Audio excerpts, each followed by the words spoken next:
काय त्रास होते तुम्हाला? मला हे माझे मनगट अशी लॉक झाल्यासारखे झाले होते. किती दिवसापासून त्रास होते तुम्हाला? 7-8 महिने झालं मला हा त्रास चालू. म्हणजे पहिल्यांदा त्याच्या अगोदर काय व्हायचं? पहिल्यांदा गुडघे दुखायची, नंतर कंबर दुखायला लागली, नंतर दोन्ही मनगट दुखायला लागली.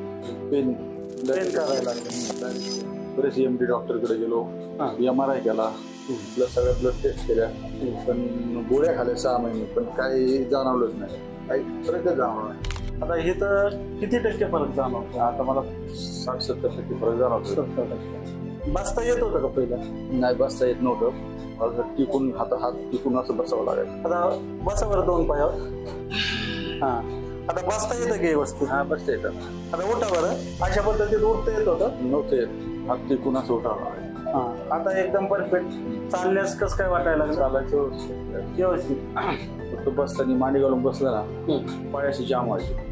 उभं राहिल्यानंतर 5 मिनिटं असे हाताला धरू कशाला तरी धरून उभं राहायचं. थोडं ते रिलॅक्स झाल्यानंतर मग चालायला सुरुवात करायची.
त्याच्या सुजा वगैरे कमी झाले ते तुमच्या? हे सुजा होते ह्याच्यावरती, ते कमी झाले की तुमच्या नाकांमध्ये? पण आता तुमचे पहिले नख कसे होते? नाकांमध्ये फरक झाले ना? ठीक आहे. लालसरपणा ह्याच्यामध्ये साला का तयार? पहिले कशी वाटायची तुमची? हे बघा, असे वाटत होते पहिले? हा, नव्हते वाटत ना. हे लाल सरपणा तयार झाला म्हणजे याच्या रक्तवाहिन्या नाही तर असे पांढरे फॅक्ट दिसायचे, हे पांढरे पांढरे दिसायचे. त्याच्यामध्ये लाल सरपणा म्हणजे त्याचं कारण दाखवावं लागलं, ऍक्टिव्ह होत चाललं. नाही काहीच करतो मोबाईल विषय नव्हता. सगळा मोबाईल घ्यायचा म्हणलं तरी